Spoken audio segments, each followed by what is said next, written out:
dengan penasihat hukum ada yang menyatakan bahwa majelis hakim ini tidak objektif terkait dengan audit BPKP sendiri. Ya, begini, hakim itu harus berpegang pada hati nurani dan hukum. Jadi hakim itu harus wajib objektif karena disitulah keadilan ditempatkan. Karena itu saya sekali lagi menyatakan bahwa hakim harus betul-betul melihat dengan baik mata hati dan pikiran dan fakta, antara fakta-fakta yang ada, dan dengan itulah dia memutuskan perkara. Jadi karena itu sekali lagi bahwa keyakinan dan pemahaman hukum dan seluruh rangkaian perkara ini menjadi sangat penting dalam memutus perkara ini. Dan hakim ya itu memiliki independensi yang sangat besar sekali yang dijamin oleh hukum dan undang-undang untuk memutuskan berdasarkan perkara. Jadi sekali lagi saya optimis melihat fakta-fakta ini. Apa yang dikemukakan tadi seluruh rangkaian fakta disebutkan oleh penasihat hukum dalam kodenya. Harusnya, tapi kita sekali lagi harusnya menurut saya, tapi pada akhirnya kepada hakim yang yang pernah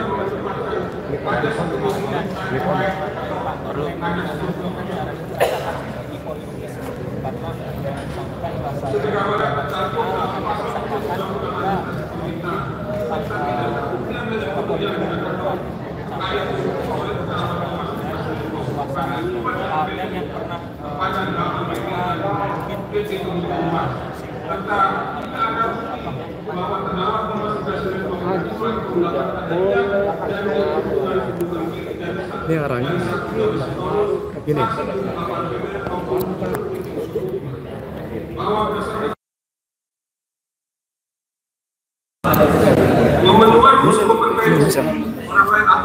Aku majuin. Harus sampai dengan adanya kendali hak Indonesia. Jawaban, jika perlu dibuktikan bahwa pelaku membangun kimia dan jumlah berkaya atau melakukan kegiatan hukum yang menginginkan agar kegiatan hukum memperoleh hukuman dari suara. Bahwa di dalam fakta persidangan sebagaimana telah diuraikan pada poin ketiga,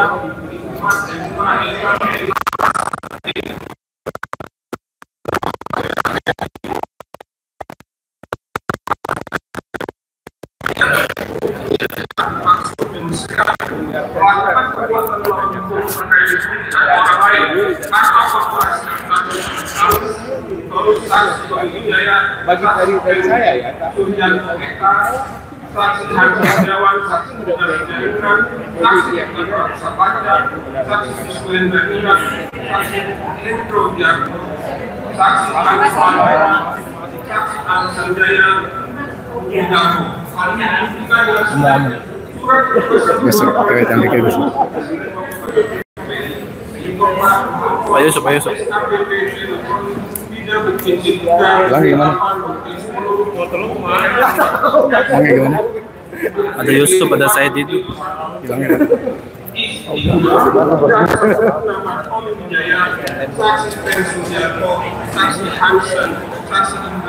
Yusuf, bisa wawancara. Bagaimana mengenai kasus Tom Lembong ini?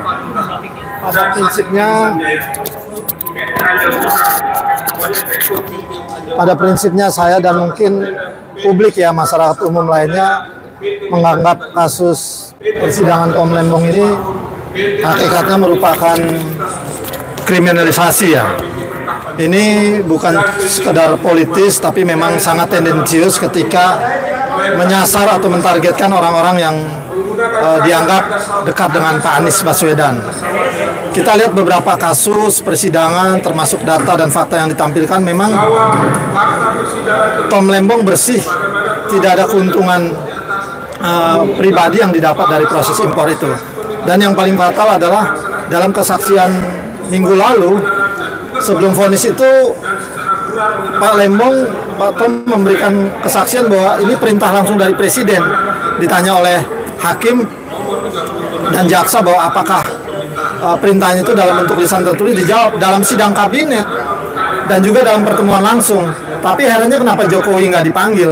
Jadi memang ini salah satu contoh dari sekian banyak fenomena praktek-praktek pengadilan ya yang dilakukan oleh kejaksaan dan kehakiman, betapa kriminalisasi menjadi utama. Sasarannya adalah target-target dari orang-orang politik yang dianggap berseberangan atau tidak sependapat dan tidak mendukung pemerintahan ya, terutama yang selama ini dipimpin oleh Jokowi dalam 1 dekade yang lalu. Jadi saya pastikan insya Allah dan masyarakat juga tahu bahwa ini adalah bagian dari kriminalisasi hukum yang telanjang, vulgar, transparan, di mana tidak ada lagi etika, tidak ada lagi norma-norma hukum gitu ya. Mungkin itu.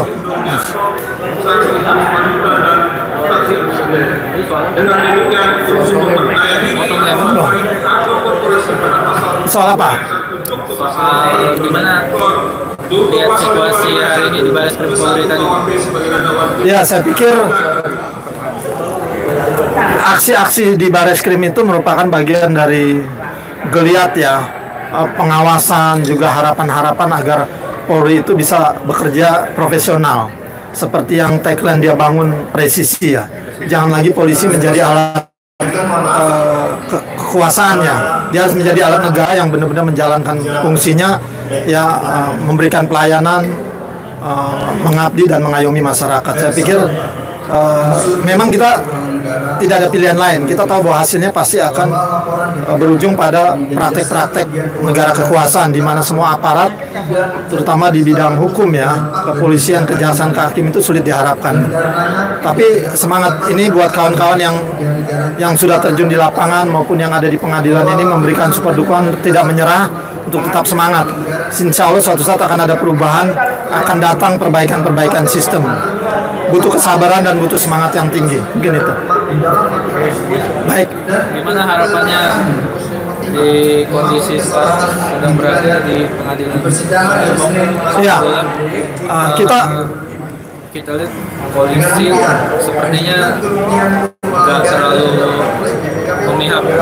Nah, gimana kalau di hakim sekarang ini? Ya, kita berharap sih ke depan momentum ya, karena sudah kejenuhan masyarakat, sikap a priori skeptis masyarakat terhadap praktek-praktek hukum di Indonesia yang selama ini leading sektornya ada di pengadilan, kejaksaan, kehakiman, dan Polri, akan membuka mata mereka. Mereka pasti akan sadar suatu saat mereka harus kemudian mengabdi kepada rakyat, bukan kepada perintah-perintah atasan yang menyimpang. Apalagi pimpinan-pimpinan yang selama ini zolim, korup gitu ya, terus membawa kemudaratan. Saya pikir suatu saat mental, moral ya, jiwa batin mereka akan tergugah juga. Kita berharap semua instrumen kekuasaan aparatur ini bisa kembali kitohnya kepada pengabdian terhadap Tuhan maupun melayani kepentingan masyarakat. Kita berdoa seperti itu. Terima kasih. Ada pesan buat masyarakat atau sobat RHC? Iya, kepada saya sendiri, keluarga, teman, dan seluruh rakyat Indonesia, masyarakat Indonesia pada umumnya, ayo, negara ini milik kita. Negara ini lahir merdeka, kemudian juga harus membangun, itu tergantung pada rakyatnya. Mulai dari memberikan kepercayaan kepada pemimpin, memberikan amanat kepada pemimpinan, tapi kita tidak bisa diam. Jika ada penyimpangan, kita wajib bersuara, kita wajib untuk bertindak sesuai dengan jalur konstitusional dan demokrasi. Hanya kita yang bisa mengubah. Tiada kebaikan republik ini, negara ini, tanpa kemudian usaha dan kerja keras serta pengorbanan rakyat. Tapi minimal mampu bersuara kritis, mampu menyuarakan kebenaran dan keadilan. Itu harapan kita semua. Terima kasih. Ya,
para penduduk Pak bebaskan Tom Limbong.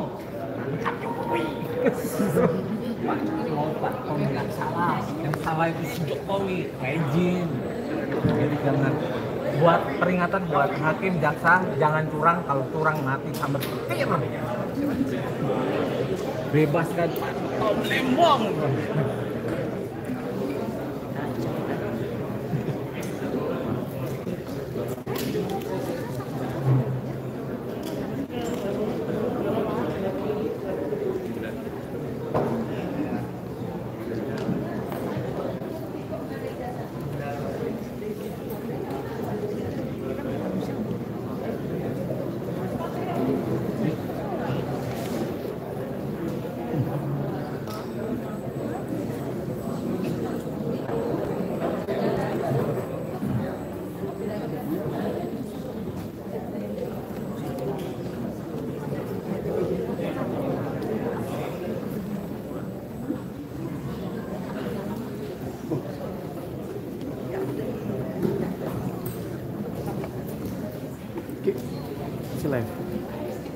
Masih live.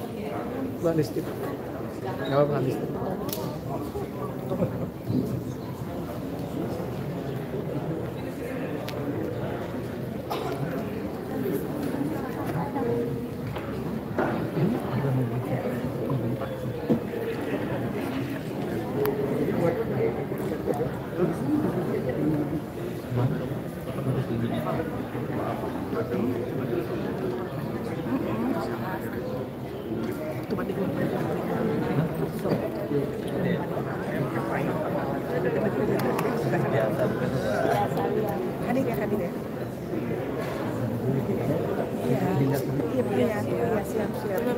Itu sudah rencana kamu.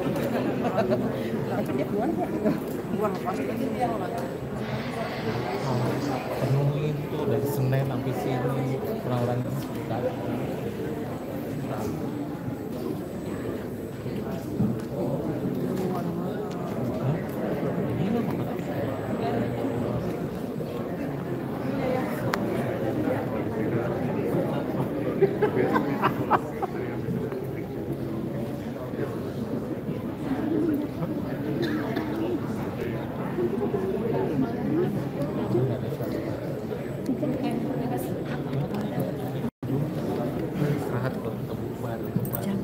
Gue bawa poster.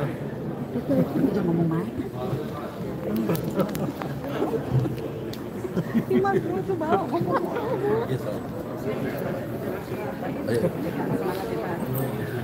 Yang semangat Pak Tom loh. Acara juga harus semangat Pak. Semangat kok. Semangat ya. Semangat ya Mbak. Nih. Udah semangat.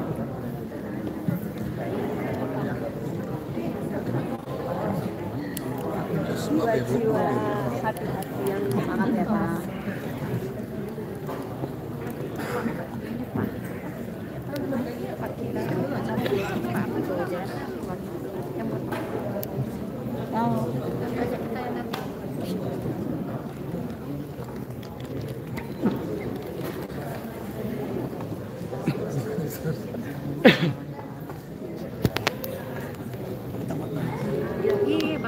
Bang Sarif, Bang apa namanya? Bang Arif siapa? Iya, soalnya seling lihat itunya. Bang Arif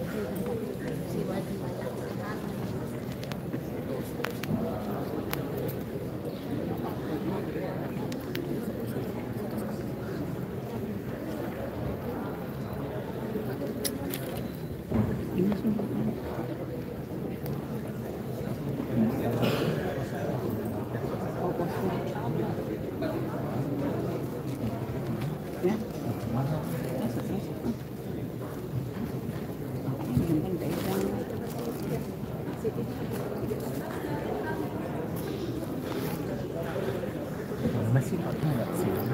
Pak Tom lewat mana? Di luar.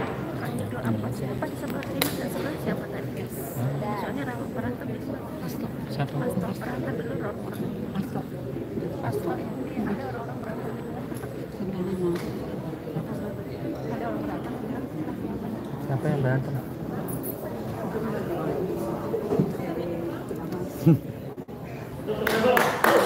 Hidup Toblebok!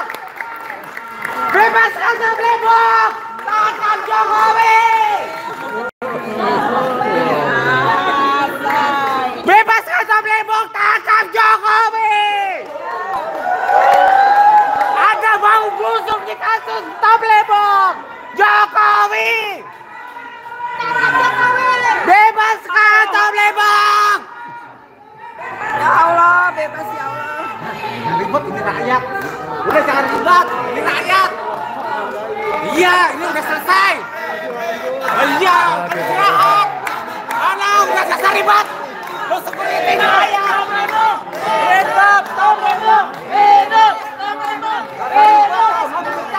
Bebas Toblebok. Viralin. Ini sidang rakyat. Gak usah ribet. Iya, keluar saja. Hidup Toblebok! Hidup Toblebok! Hidup Toblebok! Bebaskan Jokowi! Bebaskan Toblebok! Tangkap Jokowi! Hidup Toblebok! Bebaskan Toblebok!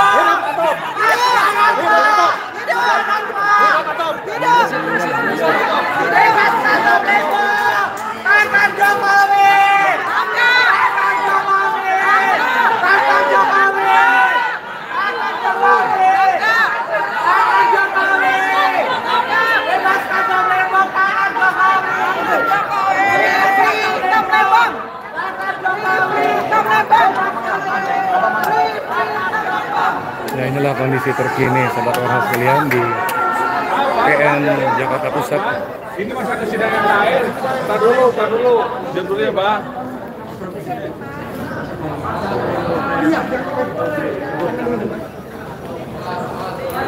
Free Toblebok!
Sakit.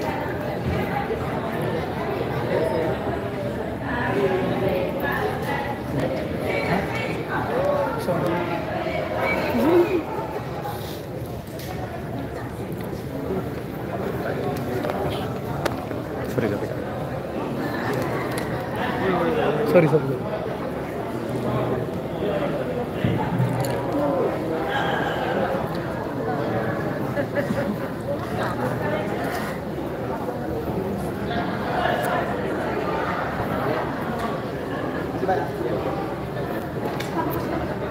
Nggak kedengeran suaranya, nggak sampai suaranya.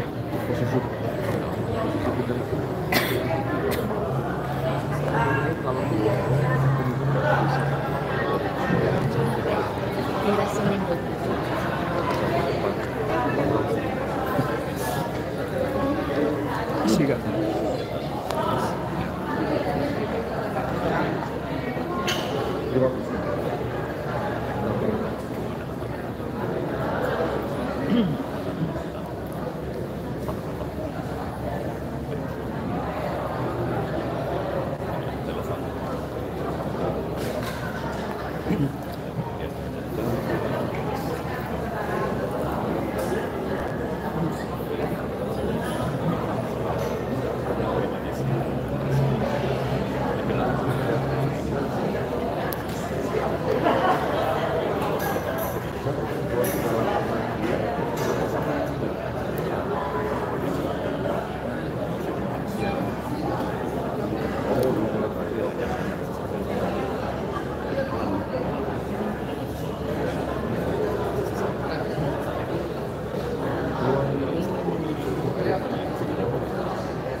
Atau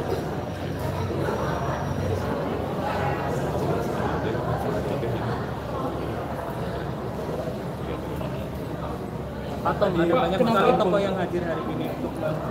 Jadi ada Pak Hamdan Zulfa, ada mantan Wakil Ketua KPK, ada Pak Anies tentunya, ada Pak mantan Wakil Wakapolri.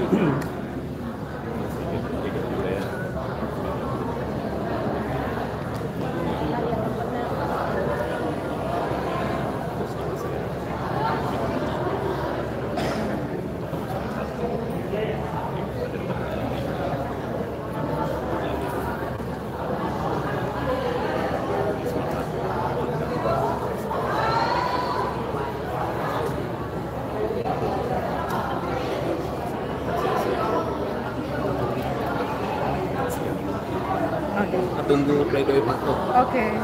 Pak Tom, kenapa judul PD-nya dikasih judul di persimpangan, Pak Tom? Teman-teman bisa bertiga masing-masing bisa memberikan Penilaian dugaan kenapa saya ambil saya di persimpangan. Tom sedikit Tom terakhir saya tadi sempat tuliskan apa namanya melalui sepeda ini harapannya nanti kalau dari Pak Tom ini harapannya seperti apa?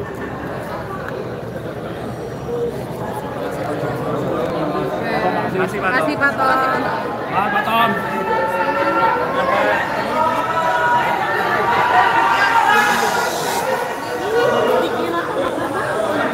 Gimana tadi? Udah.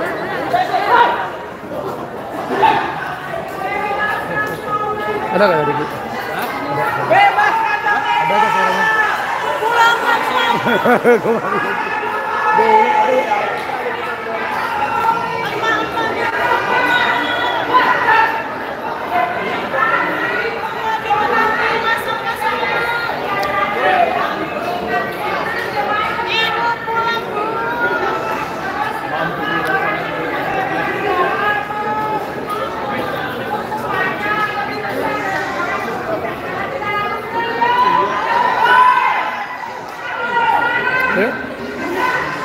Deh. Apa? Deh. Udah.